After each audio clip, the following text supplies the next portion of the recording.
Welcome to the Insightful Player podcast. My name is Chrissy Carew. I'm the host and founder of Insightful Player and the author of Insightful Player, Football Pros Lead a Bold Movement of Hope. I partner with NFL players to transform our world to be inclusive, kinder, and more loving. In each episode, I interviewed NFL players and NFL vets who overcame tremendous obstacles to reach their dream of playing in the NFL. And I'm also a transformational coach. I empower my clients to embrace their dreams, to transform their world and the world around them. And we want you to believe in your dreams and encourage you to commit to them now. Humanity is in trouble. We need you. We all need to do this. We need to embrace our dreams and share them with others so we can have an immediate positive impact on making our world a much kinder place. We invite you to become an important part of our bold movement of hope. Watch this podcast, share it with others, and let us know what you want to see and hear to support you in becoming an insightful player in your life. Thank you. Welcome to the Insightful Player podcast. I am so excited. We have a very, very special guest on today who I met, I think, in 2010-ish, in that ballpark, right? And it's Gerome Sapp. He played for the Ravens and the Colts, and before then he was at Notre Dame, and fairly recently he just got his MBA from Harvard. Yep. He's a serial entrepreneur. He's owned 3 businesses, and I'm going to have him share more about that story today with you.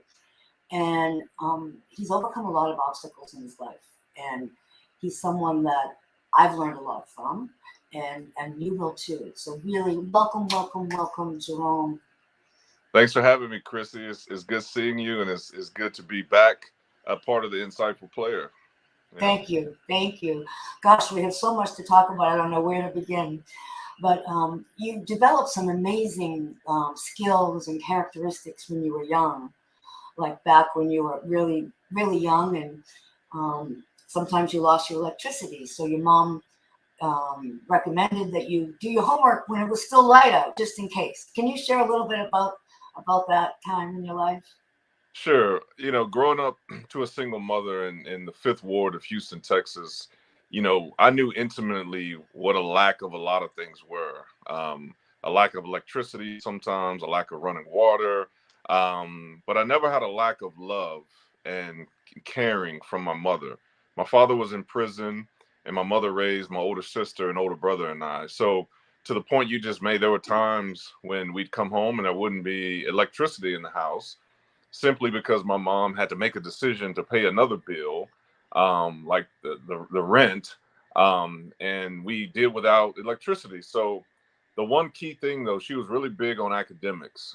No matter what the circumstance was, she always taught us that we had to learn to be comfortable being uncomfortable, because life was going to make you uncomfortable. If it wasn't now, at some point in life, you would have to struggle through something, being uncomfortable. And in those times, she made us do our homework to candlelight. Though we didn't have electricity, and though, it was sometimes frustrating. As a little kid, you don't really understand why the electricity is off, why the water's off. She said, hey, it doesn't matter why it's off. The key thing is that you get your work done and you get it done on time. So the candle lights were lit. We had to sit around doing our homework, and we turned it in on time. And that was definitely a life lesson for me and my siblings, for sure. Yeah, I love your mother.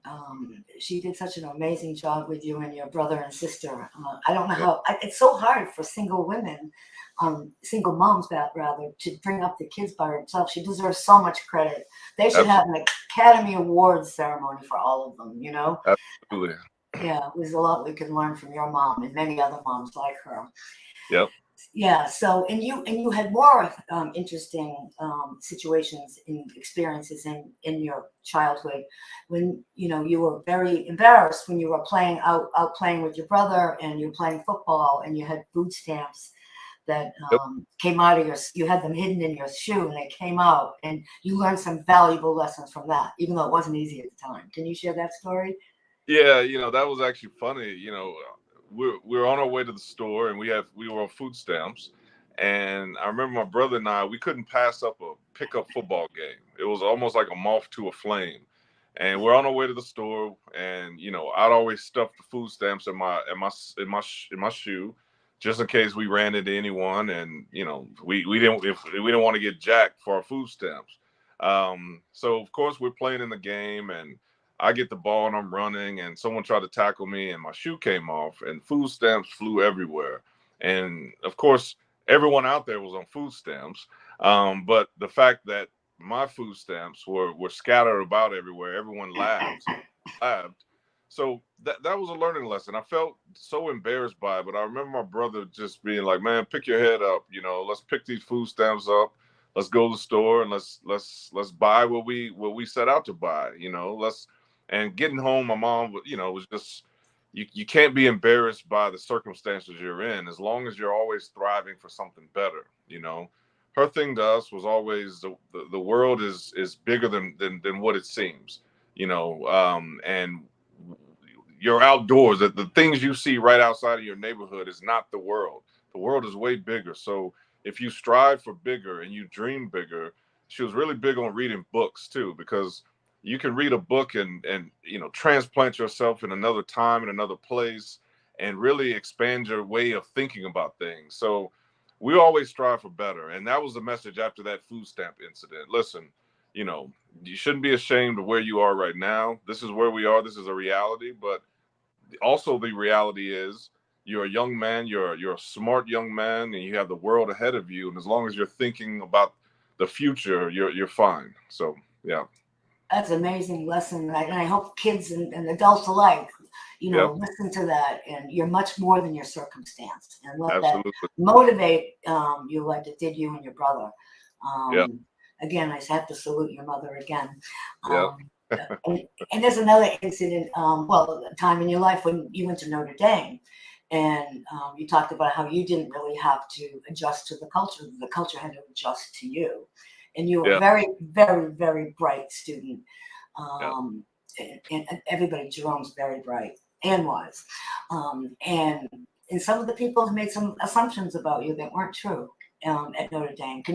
Your study circles, can you share a little bit Yeah. about that? Well, I was fortunate. I grew up in a household that my mom taught us to love everyone and anyone and deal with people as they are, not what you've heard about, stereotypes, none of that. Like, deal with people as they deal with you, but be empathetic to everyone, because everyone's going through something. And, I grew up, playing chess with dope boys and ex-convicts, and having conversations with them. So I knew from the bottom to the top. I could talk with anyone. And fortunate for us too, my brother and I, we went to a high school that was very it was a mixed school. So we were introduced to a lot of different nationalities and personalities. So when I got to Notre Dame, I knew how to talk to, I knew how to adjust to being at a school where it was 98% white people. Like, that didn't bother me. But the funny thing was, as we've talked about, they had to adjust to me, because a lot of those students had never been around a black person. So the funny part, they dealt with you from a stereotypical standpoint. Like, their interactions with you were based on perceived stereotypes. For example, yeah, I remember they were barbecuing in the quad one time, and one kid was like, "Hey, Gerome, you're black. You know how to barbecue, right?" Like, and I remember being like, "Nah, like, just put some meat on the grill and light it up, and you're good." But the good thing was, I never took it personal. Some of those people, I took for example, I took those ignorant moments and use it as a chance to educate some of them. And to this day, a lot of those, well, not a lot of them, some of those students are now some of my good friends. And I think it was them willing to be open-minded and learn that, hey, these stereotypes aren't always true. And let me open up my mind and actually take the time to learn something from this guy that I don't know nothing about. And as a result, like I just mentioned, I still have some of those relationships today, because they took the time, and we took the time to actually speak to one another and say, "Hey, man, you probably shouldn't go up to someone and assume this, or assume that. And, that's life though, right? I mean, I wish that's kind of a microcosm of the way the world should be, being open-minded to other people. Just because they're different or they believe in something different than you doesn't mean you have to believe in it, but the ability to be open-minded and empathetic to the reasons behind they do certain things. So, yeah. That's one of the things that impressed upon me the most when I first met you, how, you felt judged at Notre Dame, but you didn't go there. And you felt empathy. They didn't know better. They hadn't exposed it. And you stood strong in your confidence. And you cared about them because they didn't know better. I mean, I admire that so much about you. If we could all be more empathetic, that's a huge missing right now in our world, isn't it, Gerome? Well, it is. And I think the way I grew up, I should say the way I had to grow up quick. And there were a lot of times when my mom wasn't around, but she raised us to be independent and strong and learn to make good decisions. That was her biggest thing. She gave us a lot of room to make mistakes, but she also trusted us to make the right decision too. So when I got up to school, like, I was already strong in myself. I knew who I was. And I knew where I came from. And a lot of those kids in Ivy League type schools never had to figure out who they were at a young age and have to stand on that too. So in a funny way, like, I looked at them as these insecure individuals that didn't really know who they were to begin with. So how could they really know who I was, So it was an incident where one of my dorm mates had a Confederate flag in their dorm. He was from Mississippi. Oh. And I remember walking by the room and being like, yo, like, what's up with the flag, man? And he was like, well, that's my state flag. Like, and I could tell he literally, it just went over his head. He literally he didn't even know what I was getting at, type thing. Long story short, 2 days later, I remember him coming to me like crying and being like, I had no idea this was offensive to you. Of course, at that point, he took it down, but he apologized. And we sat in my room and talked for maybe 45 minutes about what that flag meant. It was a deeper meaning behind it. But once again, Chrissy, in his credit, he took time to really understand from a point of view that he may not ever could understand, but just because he couldn't understand it didn't make it not valid, type thing. And him and I are actually friends to this day. So those are the type of interactions, as we talked about, the empathy, learning how to look at another person. I don't care how different they are. I don't care what their belief system is. But at least trying to understand where they're coming from. And like I said, you may not agree with them. You may never agree with them. But if you can talk about something and come to a common ground and look at each other as humans and create laws that reflect the world as humans and not just, a statistic or something like that, then I think we get somewhere in this world. Yeah. That's such a big part of who you are. I think you brought that out in that man, that young, back then, and you continue to do that. And that's what we all need to do, is be more open and listen, as you said, and understand. Try to understand where they're coming from. Like that fellow didn't even have any idea what that flag meant, right? And so we need to, really slow down, just like you did, and have these conversations versus get so defensive, right? So we need you out in front of a lot of people speaking, because that's such a powerful message, Gerome. It really is. It really is. And your work ethic is through the roof, and you're unbelievable. As I mentioned earlier, Gerome is a serial entrepreneur, and I'd love for you to share those stories with everybody. Well, I mean, I think all ambitious people, including yourself, Chrissy, can understand wanting to be successful. And I think when I retired from football, when I retired from the NFL, as all ex-NFL and all ex-athletes, even people, you don't even have to be an athlete to understand this. If you have done something for a long time and been really good at it, and then you stop doing it, there's a certain level of depression that sets in. because it's a chemical imbalance now in your brain. Scientists have actually studied this, and they call it flow. You create this chemical that they call flow when you're able to do something, repeat something really well for a long time. And then when you stop doing that, so you can be a mountain biker, a mountain climber. And if they take that away from you and you can't do that one thing that you're good at anymore, you stop making that chemical. So all athletes deal with this. And the sooner you can replace that one thing with something else you can become passionate about, the better off you are. So that's why they always talk about when you retire, pick up a hobby or something like that, right? So for me, business was that new thing that I could compete in and learn to be passionate about and learn to be competitive about. It never fully filled the competitive sports void in my heart, but it was something that got me up in the morning and got me in a routine, because a lot of people fall by the wayside when they stop their daily routines. So business was that new competition in my life. It was a thing that I needed to and wanted to be great at. And it doesn't always work that way. And a lot of times, especially athletes who have experienced success in their life, now you become an entrepreneur, and being an entrepreneur is tough. And I've failed multiple times at businesses. And I finally got to a business where I'm experiencing success. And I wouldn't change any of it. I wouldn't change any of the failures prior to this, because sometimes you got to learn how to fail to learn how to win, type thing. Because it's in those failures that you learn to take detours, and you learn how to handle situations better. And I think that's what's got me to this point here. Learn how to deal with employees better, learn how to deal with business partners better. And more importantly, sometimes you just need to be older, so you can look at things holistically and be better at it. So that's where I am in life right now with my company, Rares. You know, it's been a long journey, and I finally feel like I'm in a position where the game has slowed down to me now. It used to be the football game slowed down. Now it's the entrepreneurial game. Yeah. Well, tell us more about that. Is that your logo right behind you?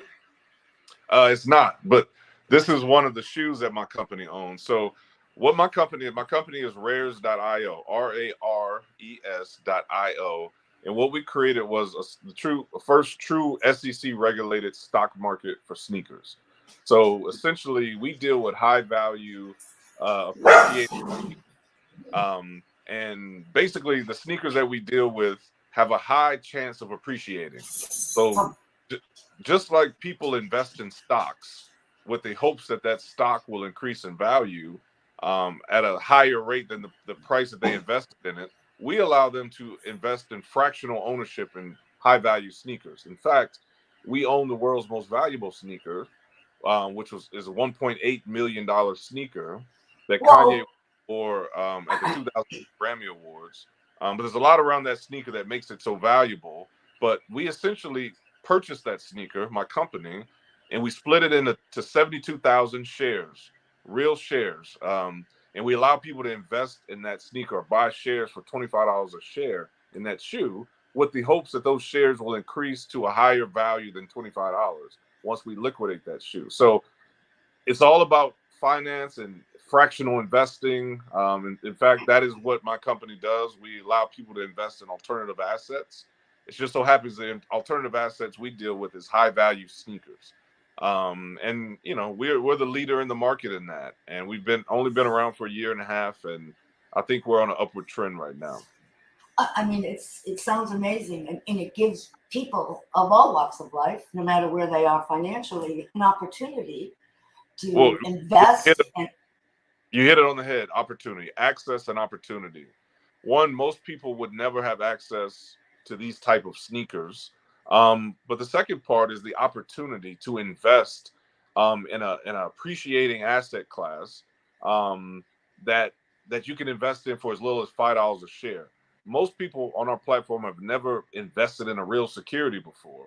So why not make the first security they invest in something they're familiar with, which is a sneaker, a high value sneaker. So financial literacy is a big component of what we do. We want to educate people, not only provide the actual marketplace that allows them to invest, but educate them on why they're investing or how to become better at investing so they can go on to more complex type of investments after they leave our platform. But it's our biggest thing is solving the chasm of access and opportunity, especially for lower income cultures and communities. And in the case of sneakers, we're the community, the low income cultures and communities that actually made the sneaker industry popular and valuable.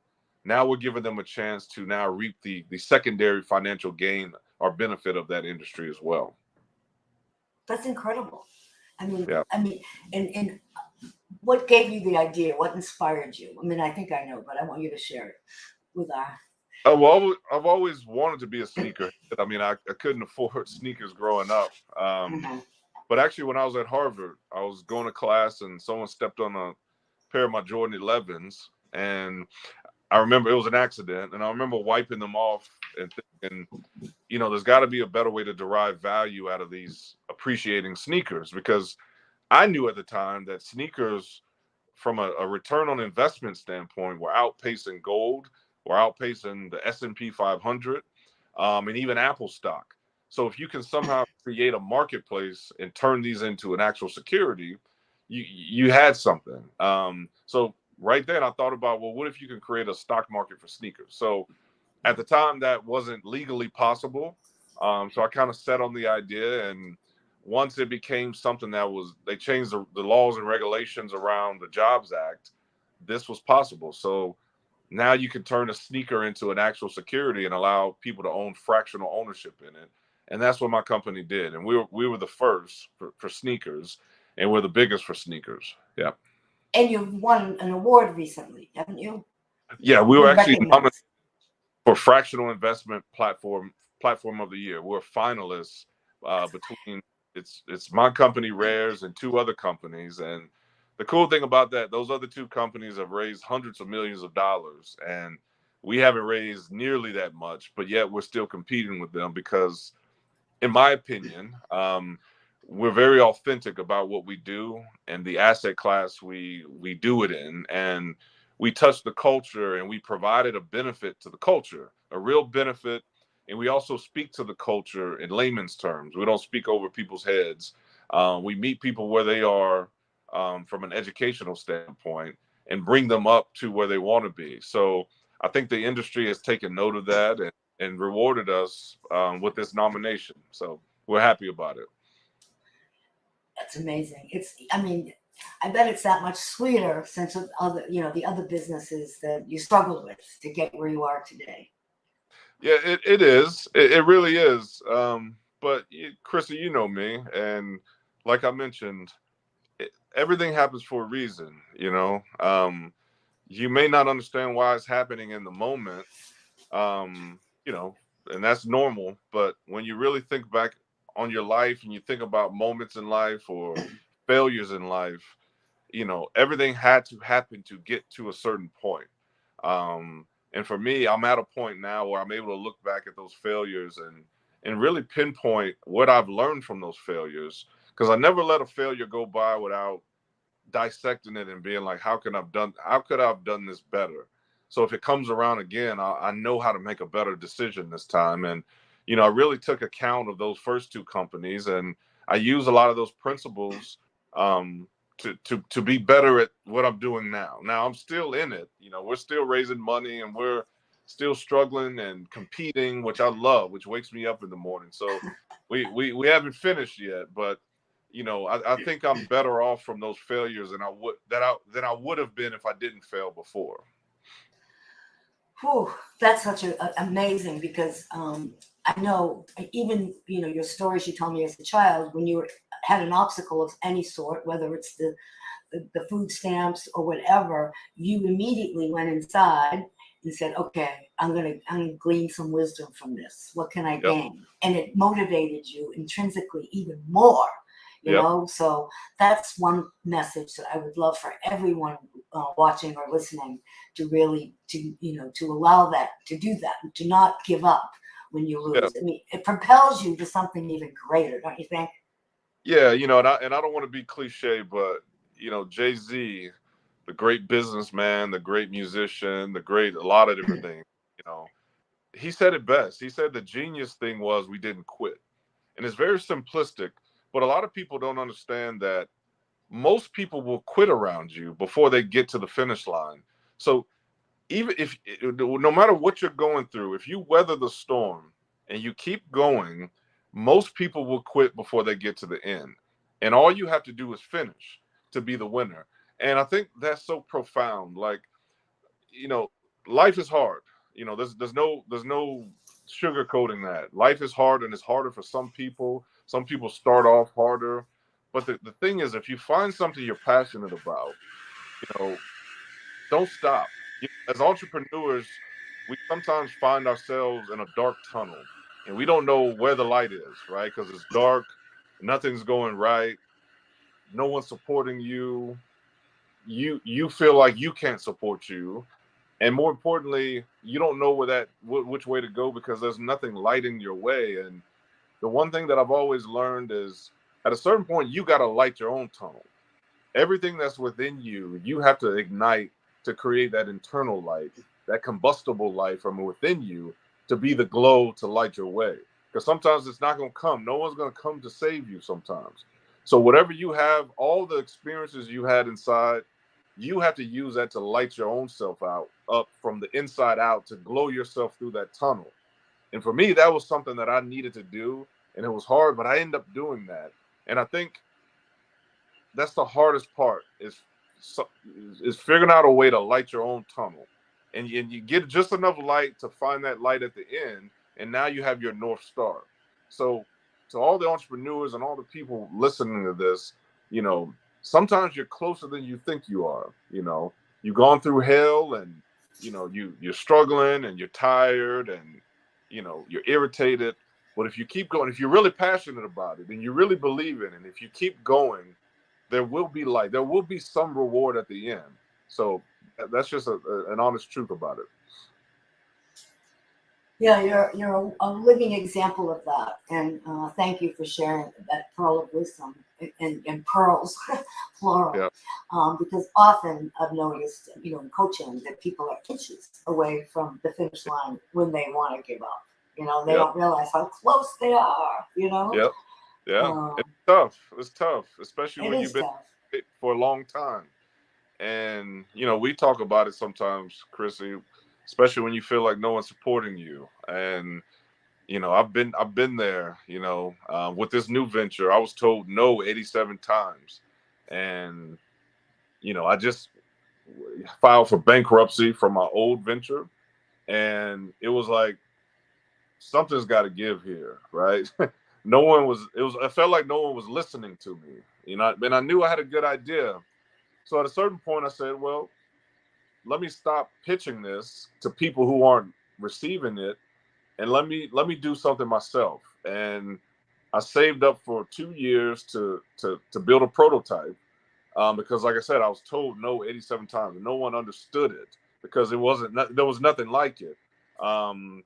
But the biggest point of that is I didn't quit. I believed in something so much that I was willing to risk everything, for it. And here I am now with this company. But as a microcosm to everyone, we all have our own passions. We all have our own beliefs in something that we enjoy.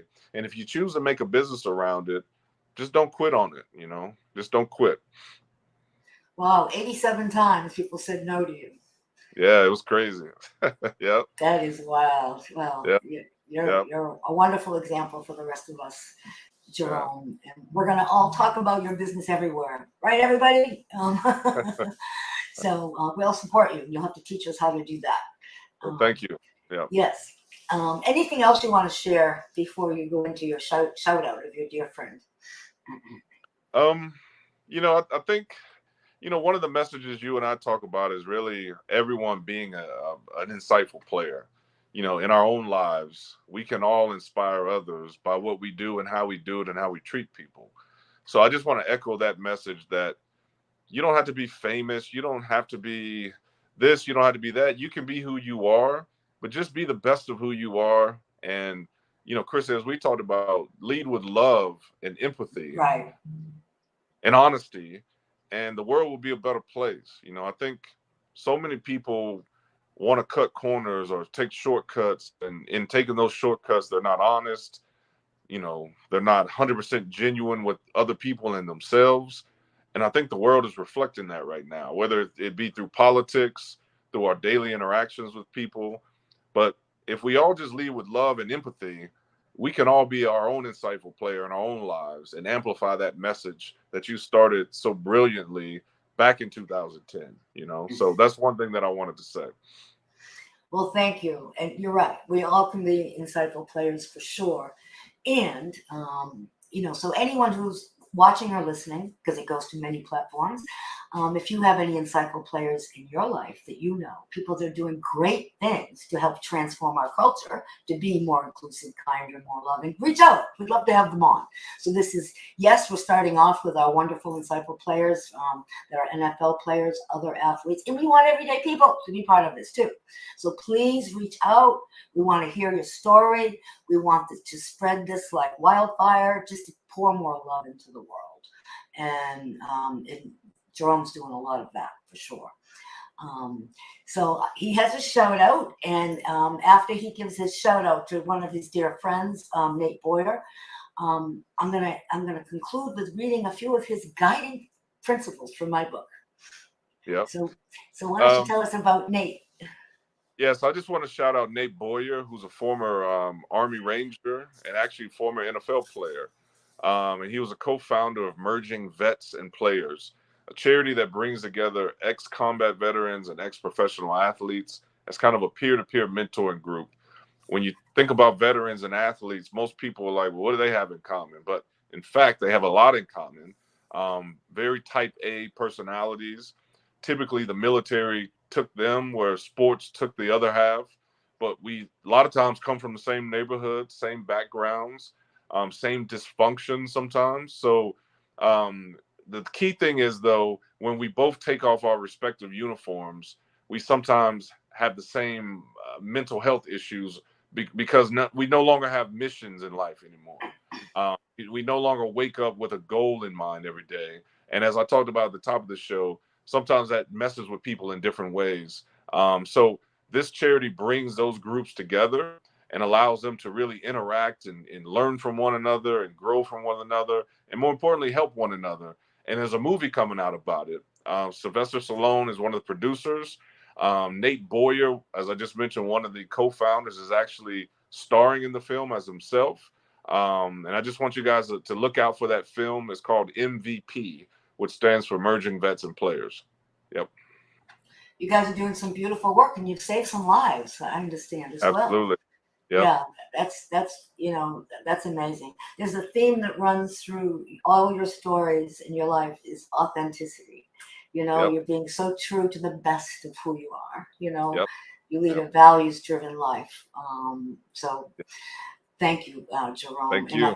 And I want people to hear some of your guiding principles from my book, Insightful Player. And Gerome talks about use other people's differences as a learning opportunity, I just want to stress that. Find out why they see things the way they do. Get really curious, so you can understand. In fact, go beyond curious, get fascinated, so they can feel heard and valued. And you can get into some very interesting conversations for sure. And don't take ignorant comments from others to heart, Don't judge them. Let that fall off of you. And as Gerome did back at school at Notre Dame, he just realized they didn't know better. They didn't have the experience. Go out and educate them instead. That's a very powerful message, Gerome. And don't judge others. And don't judge yourself too harshly either. Judgment is really a killer, right? It does a number on all of us, So thank you so much. Love having you. Love being reconnected with you, Gerome. You touch my heart very deeply. Thank you, Chrissy. Thanks for writing the book and having me back on, and all the good things that you're doing in the community. I appreciate it. Thank you, and we'll do some more together for sure. So absolutely. I want to thank everybody for watching or listening, and go out there and just pour some love into the people in your world, whether it's your family, your neighbors, the grocery clerk, and just notice how it lights them up and even lights you up too. So thank you. Until next time. Bye-bye.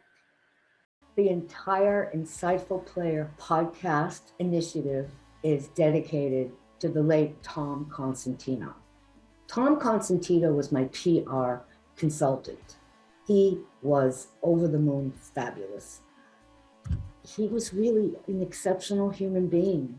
And Insightful Player wouldn't have made it to where it is now if it wasn't for Tom. So Tom, up there in heaven, I just want you to know you're going to live in my heart forever. And I am forever grateful for you. Thank you.